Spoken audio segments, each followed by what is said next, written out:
Lucian counterpick into the Corki was an option. It's going to be the Zoe this time. Let's hear from the fans.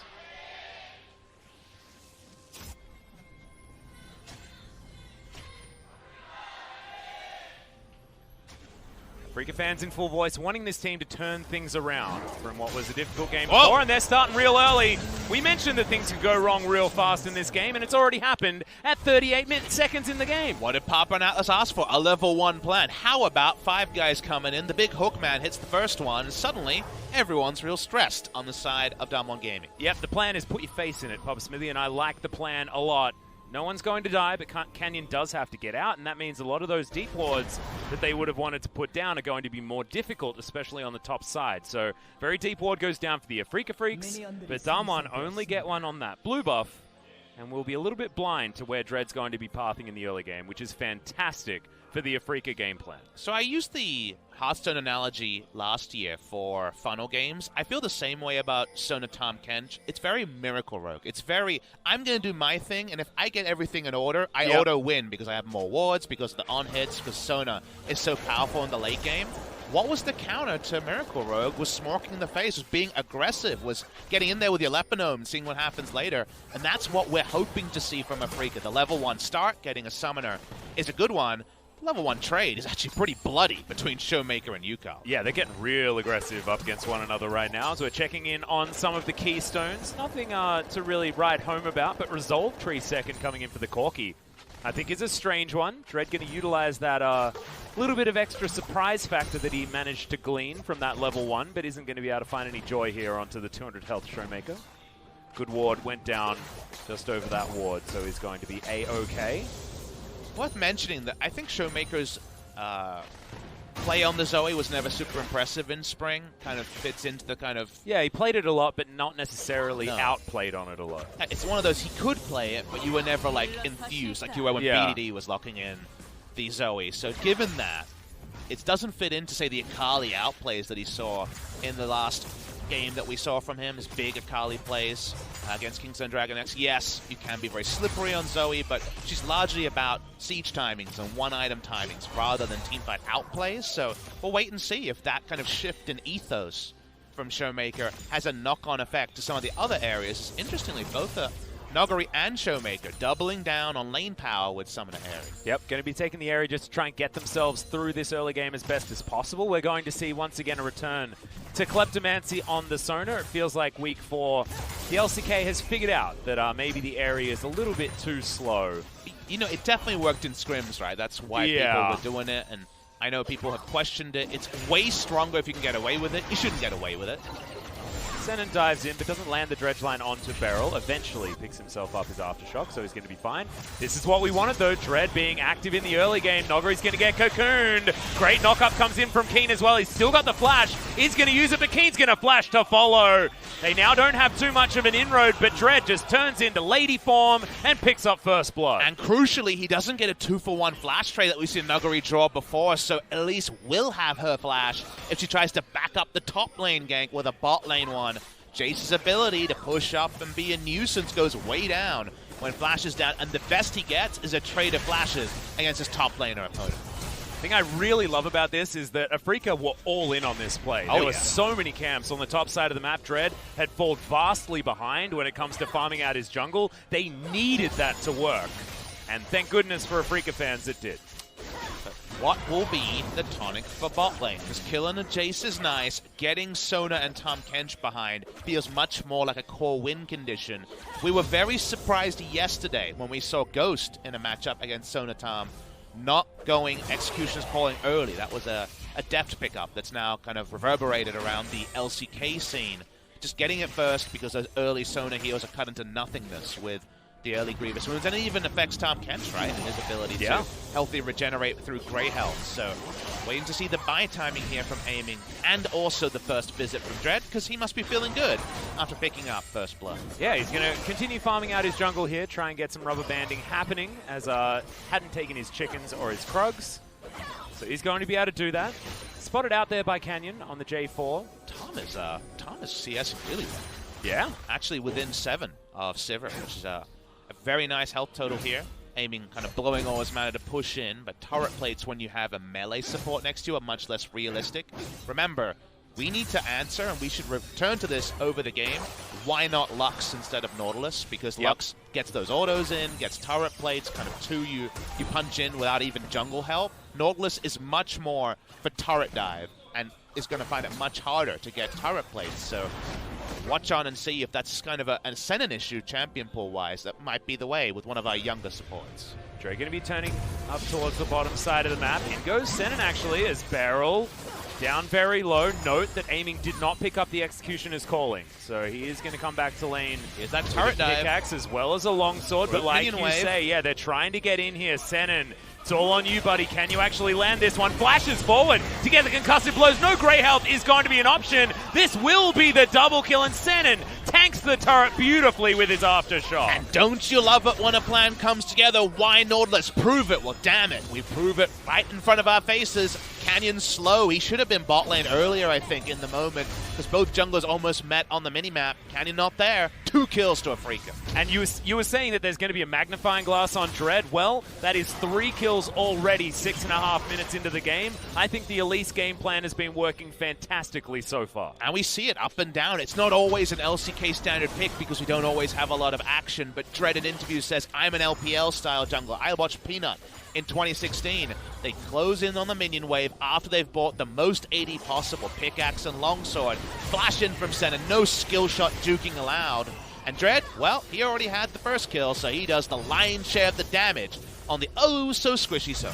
And also threaded a cocoon through a minion wave to land it onto the Sona also. So that's going to add some insult to injury here. Didn't even need to invest the flash in that play.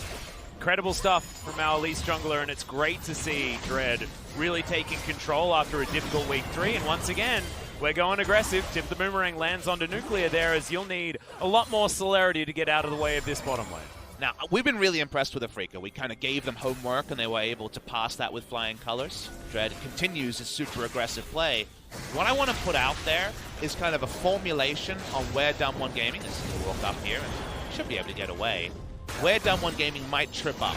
What teams might attack her out on DAMWON Gaming. What Nofei might have seen when he gave advice to Afreeca. And it's the idea that we have a lot of junglers who are there for the counter gank in Korea. A lot of smart junglers who are there. Yep. I believe that Canyon's pathing from ahead when Nuguri, say, gets some kills and he can just go to that lane or just camp bot lane and Nuguri's going to win alone is solid. I think DAMWON Gaming actually do fall a bit behind, fall a bit apart when they fall behind around top side because Canyon doesn't read the map particularly well.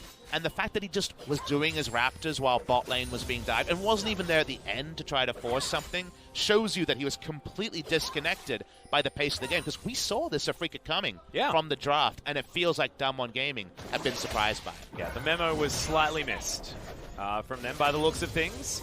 This turret going to go down relatively low as Aiming's looking to try and pick up the local gold if the plate does come down, and he does grab it. 160 there solo for the Sivir, wanting to get himself towards his Essence Reaver as quickly as possible. Almost has that one completed with his Warhammer and pickaxe already done. See if that execution's calling ever does fit in. Again, I really hope it does. I mean, we got pretty triggered yesterday about that not ever being purchased. Afreeca onto another lovely Drake for them. Corki and Sivir throwing out boomerang blades. Rockets, oh my, bot lane, what is going in? Yep, Ucal, he's going to get exhausted. That's a great 3-man crescendo, though, as DAMWON are desperate to try and turn this around. Ucal is going to be able to flash away. No kills just yet as the cocoon does land. An insta-pop on the no aftershock Nautilus. Dread has to flash to get out of the way. Thank goodness he didn't need it for that play before. Repel's going to get him into the air, but is he out of danger just yet? I think so. As DAMWON, they grabbed their first kill. As ShowMaker, he managed to counterfeit that flash. Didn't have to invest his own. Well, Afreeca Freecs show why we also have to leave open the fact that they can beat anyone and they can lose to anyone. They super hard all-in onto the fight after Nautilus walked up. While they still had to kill the damn Drake, she couldn't be backing them up. They go super, super deep. ShowMaker responds well, and it almost became a shooting gallery by the end. Consider how this starts. Senan's in a ward. Afreeca don't know that, of course. Yeah. And so when they walk up here, Canyon's already prepped, Zoe's on the way, and Elise was killing Drake, so they're really, really scattered. And how they do this, they're not tanky by any means at this moment into the game. It's a bit of a donation map. It only ends up being Senan to start, but it's also kind of the full load of summoners, defensive summoners from Afreeca as well. And a lot of their offensive tools not going to be there either. The fact that Dread doesn't have any flash cocoon opportunities now on this Elise is actually quite dangerous. Just noting there the Spiderling's usefulness We're zooming out, dealing with a Zoe. As we're looking at Kiin making his way down. Nuguri's here. We've got 5 members of DAMWON in this Shelly pit. They take down the Rift Scuttler. Dread still thinking about oh, and he steals it! Able to get himself out onto that ward as well as Kiin has the World Ender. Doesn't have a reset just yet, but DAMWON don't want to fight this one. They lost their objective, and now they have to leave. Canyon was trying to outplay. Remember, a lot of players will try to aggro the Rift Herald, try to hide the backside because you get the 1500 guaranteed damage, and go for auto smite at the right time. Because he went for the auto first, Dread just got in with the smite and was able to take it down, so tried to outplay their Canyon, but the next level from Dread, and he's just been all over the place in this early game, and a big reason why Afreeca is still in a very solid spot. Yep, I have a feeling that Dread's a little bit upset that his MVP is now tied with Summit and wants to rectify that situation, and with an early game like this, he's definitely getting there. Yeah, you want to hit the eye smite, but the eye is hit too early, and the smite comes in from Dread. Nicely done there. He reads it just as well as Canyon was trying to bait. Return to normalcy, aiming. Has his Essence Reaver, but no cutting down of the healing. And I believe the transformation was around the 10-minute mark as well. Face check. Yeah, going to face check that Cocoon as Dread will have to go up into the sky. Kiin's down here. He's going to get some knock-ups immediately. As soon as Dread comes down, he's looking to go into stasis as Nuguri will have the Shock Blast. They easily take down the Spider, but can Kiin get his reset?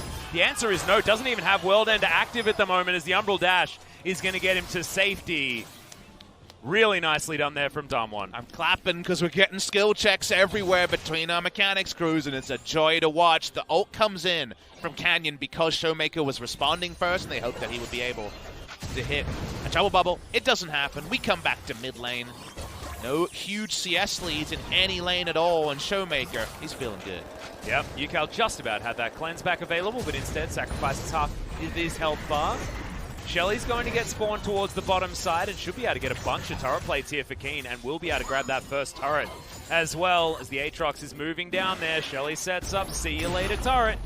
And that's a whole lot of gold now onto this top laner. We'll have close to 1,000 gold lead as that topples. And now it just feels like there's going to be that kind of time pressure. The sand clock is going to be happening there where before Seraph's is done on the Sona, you can just see this Aatrox just blast everyone and win teamfights kind of alone by how much gold he's had funneled into him. After that comes in and the exhaust is on point, etc., it's going to be more tricky, but there's going to be that solid kind of 15 to 27 minute mark where Sona won't have 2 items done, and Aatrox is going to have his core done real soon. And I have a feeling, I think it's between 15 to 25 minutes. That's when Afreeca need to get a solid advantage and basically win this game. That's what they've set up this composition to do. And if ShowMaker keeps doing that, which is why the Zoe pick was so smart, it becomes really difficult. Because even if he's just chunking people out, even if they're not necessarily getting picks and getting kills, if he's sending people home, then DAMWON will have that man advantage, which should be able to get them over the line. Is it just me, or every time Zoe hits with the max range Trouble Bubble into Paddlestar combo, doesn't it feel like the doctors told you they're going to prick you with the needle? It feels like Vertigo. You know it's coming, and yet you're still getting that really visceral reaction as Ucal. Yeah, he's going to be able to a package. Remember, he does get to override any CC with the special delivery, so always has a way out there. It's going in! Yep, there's the flash. Canyon's going to get 2 flashes out immediately, and that's another max range Trouble Bubble. It's going to get the repel out from Dread, who just pops. He is so incredibly squishy, and now a very late teleport comes in from aiming. A lot of damage here from the Sivir, trying to land the autos just on the edge of the crescendo, but I just don't think it's going to be enough as Ucal wants to be able to get this one. BeryL's holding onto his grey health for so damn long, and Nuguri from downtown picks up the kill.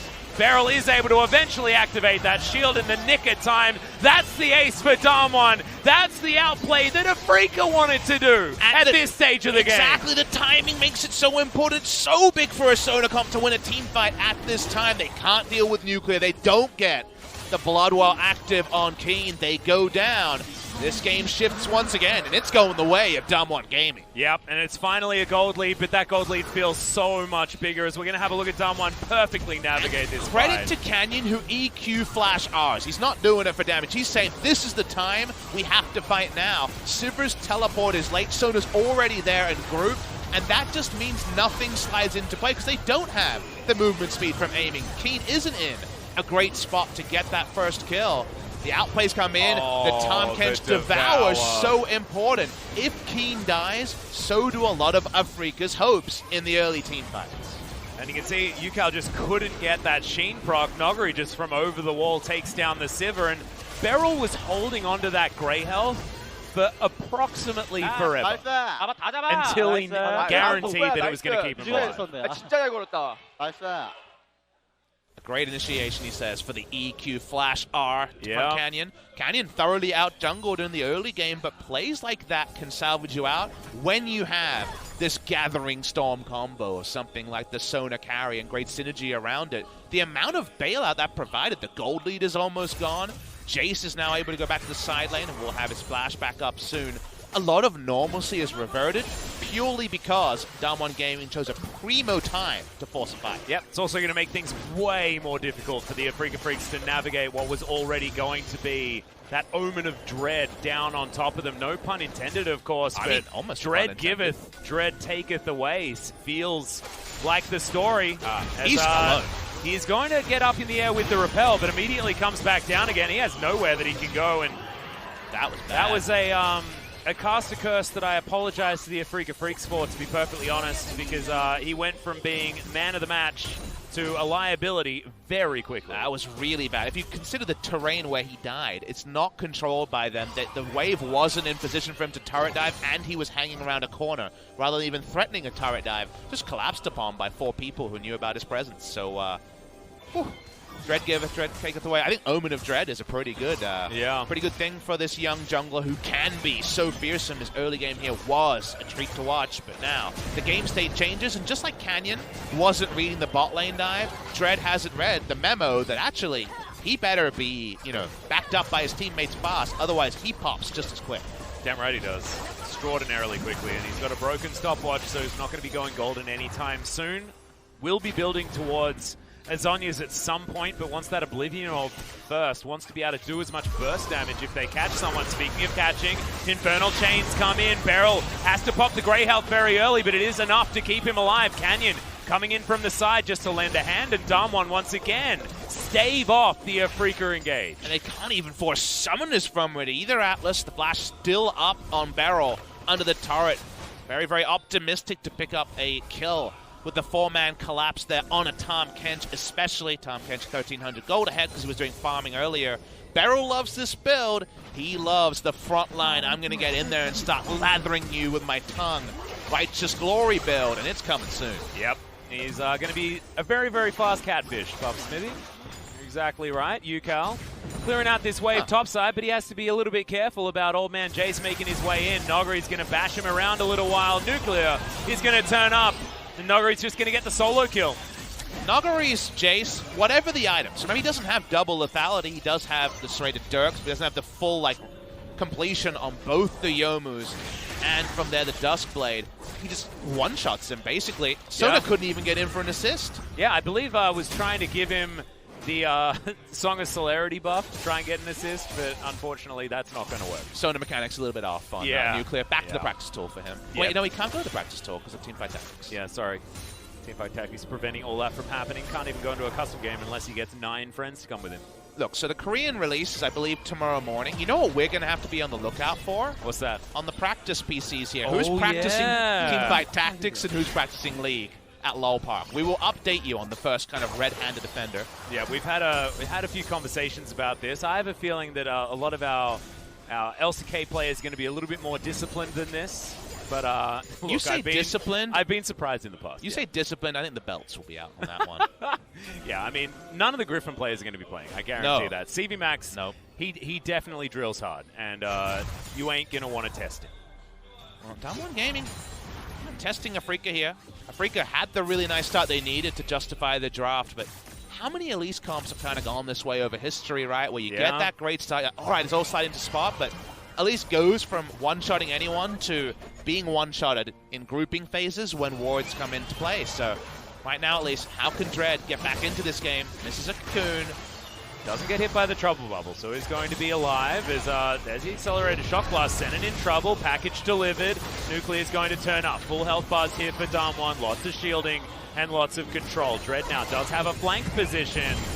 They are aware of this. On the hunt has been popped now from aiming. Dodges the trouble bubble. Cataclysm goes in. It's a decent crescendo, but not exactly the best. But it doesn't seem to matter. DAMWON have got the first kill. Kiin not going to be able to get the reset off this one as aiming gets chunked out so easily. Ucal just the very edge. He's trying to be the hero here for the Afreeca Freecs, but he's going to get bubbled. He has to flash. ShowMaker grabs the Sivir, and now the re-engage is on. They've just got so much safety, so much health. In the backline is Dread, but he eventually falls down. Delicious is the Corki. And that's close to another ace as Kiin comes back. Another really entertaining fight there. While the crescendo couldn't turn into a kill, it stunned Kiin, and it also stunned, I believe, Ucal or aiming. It was 2 threats that were stunned at the same time, and that was enough for them to turn onto the first kill. Back away. We're going to watch the replay now. Under the turret, getting this turret down, opening up objectives, what they do. And Canyon, once again, that was R into EQ out. Ambition at world style. Ends up, he's owning aiming's position. Ucal and Kiin stunned. So actually there was no damage and no punishment when they turned onto the front line. Actually, everyone played their role really well for DAMWON game. That wasn't just smash your hands on the keyboard, Sona's going to carry you style. That was very much good target selection from DAMWON. Getting the first kill, and like you say, this catfish was hungry, and he got his feed. He certainly did. And now DAMWON are in full control of this game. The fact that they have a 2.2k gold lead, they're very close to item number 2 for Nuclear. He's got himself his boots completion, looking for that Lichbane as that second item choice, and that Seraph's transformation has come in. He has even a gold bounty on top of his head. And if you have a look at those bounties, Nuguri very close to maxing his out. 4, 1, and 6 on the Jace. And that's when you know that DAMWON are in a very comfortable position. They are in a really intriguing part of the game. Something small I want to draw your attention to is that Canyon has gone for a build you very rarely see. First real item after Cinderhulk is actually into Adaptive Helm. It's actually into Magic Resist. Now, we all know about Corki's magic damage, crits, etc. Those items aren't done. Consider that Aatrox and Sivir are going to just blast him if he chooses the wrong time to go in. He doesn't have a stopwatch. He's going to have to REQ out. You know, he kind of has to play to his items. Yes, he doesn't get poked, so you could look at this as, well, I walk up, the Q and R from Corki, the Spider from Elise, I can ignore those and get my engage on. But when it comes to being tanky against the lineup he's facing right now, that item actually does very little. So another kind of can you play to win condition is established here, because Canyon's tanky to a point, but not tanky on another level. But also now he's just going to be an engage tool, right? It feels almost like a later game warrior job, and who is going to melt as soon as that fight starts. But what Canyon now has is more of an ability to weather the poke before that happens. And that's what we're getting to, but what if you choose the wrong time, he has to get devoured, and then someone dies? Disaster. Sona can be the person that falls if they choose the wrong engage timing with the magic resist build. Yeah. Because the Devour gets used on someone else, so there's a lot more susceptible to dying then. We'll wait and see. It's an evolving question. I like the fact that we've just had no time to... Even this broadcast has always been things happening, and here's more. Yep, Nuguri looking for it, gets the boot back. Beautiful. Oh my god, delightful. ShowMaker. I don't know how he managed to figure out exactly where it was going to be, but smacked into the beach ball and taken down. Kiin is looking silly in another series, but I have a feeling it's all about DAMWON just looking too damn good. I mean, this was basically volleyball being played by ShowMaker and Nuguri. Hammer hit him into the beach ball. I don't think Kiin even signed up for this course, but he eventually was transported into Runeterra-inspired beach ball hell, where he goes down. So really nicely done by DAMWON, and Nuguri's always on the fast fingers when it comes to the aggressive uses of the hammer hit. Yeah, also able to take down a turret and then instantly turn that one into a kill, and then an inhibitor on the bottom side of the map so they can get towards the Baron that's already been up for 4 minutes. They lose this outer turret in the mid lane, but I think they'll probably take that one as an acceptable loss. So, Kiin has had a bit of a roughie once again, and yet, with his items where they are, he's still the way they win this game. Yes. Or at least win the next team fight and stay in the game. Because we're kind of one team fight win or a Baron buff claim from DAMWON from kind of the lockout state where it doesn't matter how big Kiin might be. Comp gets into an awkward spot. Double Infinity Edge now done. Ucal has that one picked up. There is a lot of burst damage. The theory of someone stunned by... Oh, we'll talk about someone stunned. Yep, the Cataclysm is there. Aiming doesn't have flash just yet. That timing was amazing. That's going to mean the Shock Blast cleans up the kill. The whole bottom lane has been eviscerated. And DAMWON should turn to the Baron here and claim it pretty easily. It's so big that they get the pick out. That's what we were just about to say. What if double IE crits into Aatrox, gets that first reset, and they win a fight? Doesn't matter if you get the first pick. They're onto the Baron. Dread is alive. Gonna have to be a big steal here. Yeah, it's just been breathless play here from DAMWON, even though they have the slower moving composition. BeryL just lying in wait as the explosion of AoE damage flies forward. Dread is definitely just going to be food for this DAMWON squad as Nuguri, the sidestep was amazing. To the skies is going to come in, and Dread has to back underneath his turret. In the meantime, the Baron is taken by the other three members of DAMWON Gaming. DAMWON Gaming continue to lap up advantages. This feels like one that can't be turned around by Afreeca anymore. They're not going to have any leash to do so. The Stain from the Sona, the Lich Bane is in, the Lockout is in. DAMWON Gaming, do they win now, do they win later? We'll get to find out very soon. It's going to be their decision, Papa Smithy. They're going to push in, grab their second inhibitor. ShowMaker still just toying with Afreeca. Lands a Trouble Bubble, max range onto Dread there, as you could see. This is a pop-off ShowMaker Zoe performance today. The question mark was on him. What was he going to choose into this composition? And it's been pivotal that the Zoe was the decision so far. But I'm actually going to not just single out one person and compliment them like it's usually the way with DAMWON. Is this ShowMaker's time to win an MVP? Is this going to be their top laner's time to win an MVP? Instead, what about the decisions they're making? They are not making dumb decisions around objectives. They are understanding when the enemy comp is strong and when they need to make their move. They go for a pick rather than Baron bait, knowing they have the tools to do so. These are the parts that DAMWON have tripped on in the past. We already knew they had very talented players. Being top 10 in Korean solo queue as consistently as they are is already the spoiler on that. But putting it together into more is the part where you suddenly jump up and say, 5-match win streak, adding Afreeca to a list of opponents that include teams like SK Telecom T1 and most recently Kingzone. Now DAMWON Gaming, they really are looking like an exciting 5-man team. Yep, it's feeling like the real deal, and just the way that they've played this game makes them feel like a top team here in the LCK. This has been very clean, very intelligent, very disciplined League of Legends, and playing a composition that's been hit or miss from a lot of our other squads. The last remaining inhibitor, the last bastion of hope for the Afreeca Freecs as they're desperately trying to hold on. But it just feels like they're fighting the biggest uphill battle ever. The Cocoon landing means absolutely nothing as Canyon is standing stalwart in defense of his team. He can just do this, just flex his muscles on his Commando J4 while they poke them out and take down the turrets. He's ready to go behind enemy lines if he sees an opportunity, but with all these minions, he doesn't need to EQ our flash. Like he was earlier. Hope comes in. They can get 2 minion waves here.